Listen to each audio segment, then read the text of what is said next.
सोचने की बात है कि एक भगोड़ा, एक फरारी, नबी कैसे बन सकता है। चलें आज तारीख के सबसे अजीम सफ़रों में से एक को देखते हैं। ये ईमान और तकदीर की एक ऐसी कहानी है जो वाकई हैरान कर देती है। पूरी कहानी इसी एक सवाल के गिर्द घूमती है। मतलब एक शख्स जो अपनी जान बचाकर भाग रहा है, अकेला है, कोई मददगार नहीं, वो कैसे उस वक्त के सबसे बड़े बादशाह, सबसे बड़ी ताकत के सामने जाकर खड़ा हो जाता है।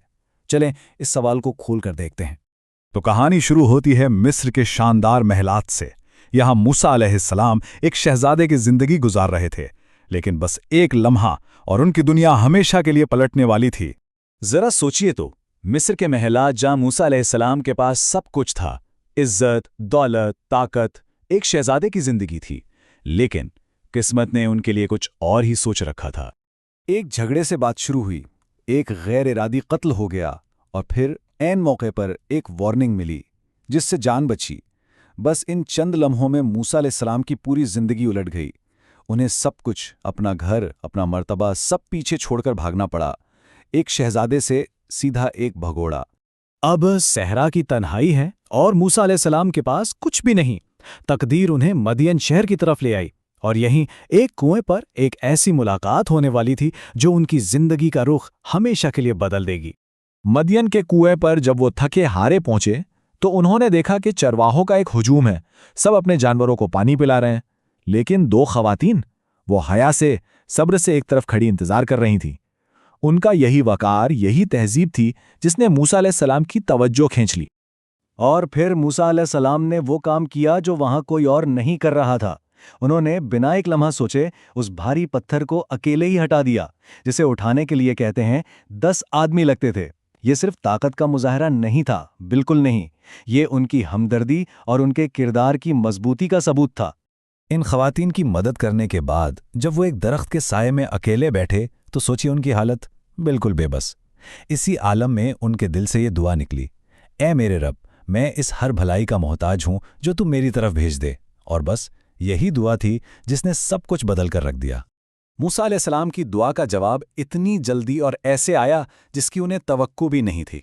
उन्हें ना सिर्फ एक घर मिला, बल्कि एक खानदान और एक ऐसा इलाही मकसद भी जो उनकी सोच से कहीं कहीं ज्यादा बड़ा था। और यहाँ सुफरा की जहानत और उनकी दूरअंदेशी देखें।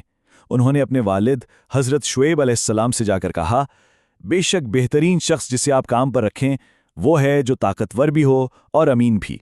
उन्होंने मूसा अलैहिस्सलाम की असल खूबियों को, उनकी बुनियादी सिफ़ात को अहली नज़र में ही पहचान लिया था। तो हज़रत शुएब अलैहिस्सलाम ने मूसा अलैहिस्सलाम को एक बड़ी अनोखी पेशकश की। उन्होंने कहा कि 8 साल उनके लिए काम करो और इसके बदले में मेरी बेटी से निकाह कर लो।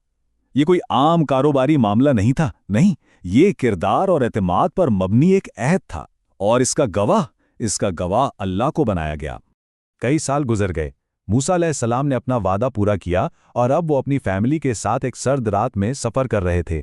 उन्हें अंदाज़ा तक नहीं था कि ये सफ़र उन्हें सीधा उनकी मंजिल, उनकी तकदीर की तरफ ले जा रहा था, कोहे तूर पर नजर आने वाली इस पुरस्रार आग की तरफ। और जब वो आग के करीब पहुंचे तो एक जलती हुई झाड़ी से आवाज आई, ऐ मूसा, बेशक मैं ही अल्लाह हूं, तमाम जहानों का रब। फिरौन के पास जाओ, यकीनन वो हद से गुजर चुका है। इसी लम्हे, इसी एक पल में एक भगोड़ा चरवाहा अल्लाह का नबी बन गया और तारीख हमेशा के लिए बदल गई। तो अब मूसा अलैहिस्सलाम को वापस मिस्र जाना था, लेकिन इस बार एक भगोड़े के तौर पर नहीं, बल्कि अल्लाह के नबी के तौर पर। उन्हें अपने माजी का सामना करना था और दुनिया के सबसे ताकतवर हुक्मरान फिरौन का सामना करना था।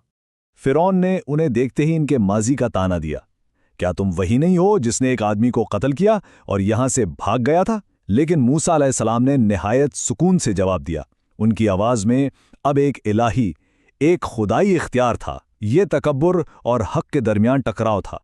इसके बाद एक अल्लाह ने निशानियां भेजी। दरिया का पानी खून में बदल गया, फिर मेंढकों की फौज आ गई, फिर जुओं और मक्खियों की वबाएं, टिड्डियों का हमला जिसने सब कुछ खा लिया, यहां तक कि एक गहरा अंधेरा छा गया। हर बार फिरौन वादा करता कि बनी इसराइल को आज़ाद कर देगा, लेकिन हर बार उसका दिल और भी सख्त हो जाता था। और अब कहानी अपने उरूज पर पहुंचती है। बनी इसराइल आखिरकार भाग तो रहे हैं, लेकिन इनका रास्ता बंद हो चुका है। ये वो लम्हा है जहां इंसानी उम्मीद खत्म हो जाती है اور ایک عظیم و شان معجزہ ہونے والا ہے۔ ذرا اس منظر کو سوچیے، پیچھے فرعون کی طاقتور فوج ہے، آگے بیرم بحرہ احمر۔ بنی اسرائیل بری طرح پھنس چکے تھے، کوئی راستہ نہیں، کوئی امید نہیں، ہر طرف بس موت کا خوف تھا۔ جب ان کے لوگ مایوس ہو کر چیخنے لگے کہ ہم تو پکڑے گئے، تو موسیٰ علیہ السلام نے پورے ایمان کے ساتھ اعلان کیا، ہرگز نہیں، میرا رب میرے ساتھ ہے، وہ ضرور راستہ نکالے گا۔ یہ وہ نقطہ تھا جہاں انسانی امید دم توڑ گئی اور الہی یقین شروع ہوا۔ اور پھر عصا کی ایک ضرب سے سمندر 2 حصوں میں پھٹ گیا۔ بنی اسرائیل ایک خشک راستے پر چلتے ہوئے پار ہو گئے، جبکہ فرعون اور اس کی پوری فوج ان کے پیچھے آنے والے پانیوں میں غرق ہو گئی۔ یہ صرف ایک فرار نہیں تھا، یہ ظلم پر انصاف کی، تکبر پر حق کی ایک حتمی فتح تھی۔ دیکھیں، یہ کہانی صرف ایک تاریخی واقعہ نہیں ہے، یہ ایمان اور ثابت قدمی کی ایک ایسی میراث ہے جو کبھی پرانی نہیں ہوتی۔ تو اس سے ہم کیا سبق سیکھ سکتے ہیں جو آج بھی ہمارے لیے اتنے ہی اہم ہے؟ تو سوال یہ ہے کہ سمندر کا پھٹنا یہ کیا تھا؟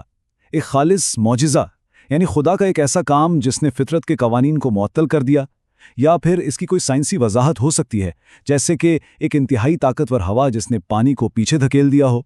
دونوں نظریات اس غیر معمولی واقعے کو سمجھنے کے لیے الگ الگ زاویے دیتے ہیں۔ تو آخر میں اس عجیب داستان سے ہمیں کیا سیکھنے کو ملتا ہے؟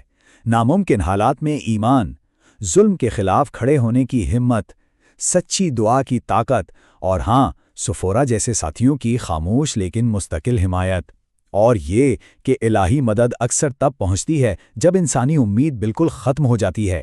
یہ وہ اسباق ہیں جو ہر دور کے لیے ہیں۔ اور آخر میں یہ کہانی ہم سب کے لیے ایک سوال چھوڑ جاتی ہے کہ جب ہماری اپنی زندگی میں ہمارے سامنے ایک ناممکن سمندر آ جائے تو ہم آگے بڑھنے کا راستہ کیسے تلاش کرتے ہیں؟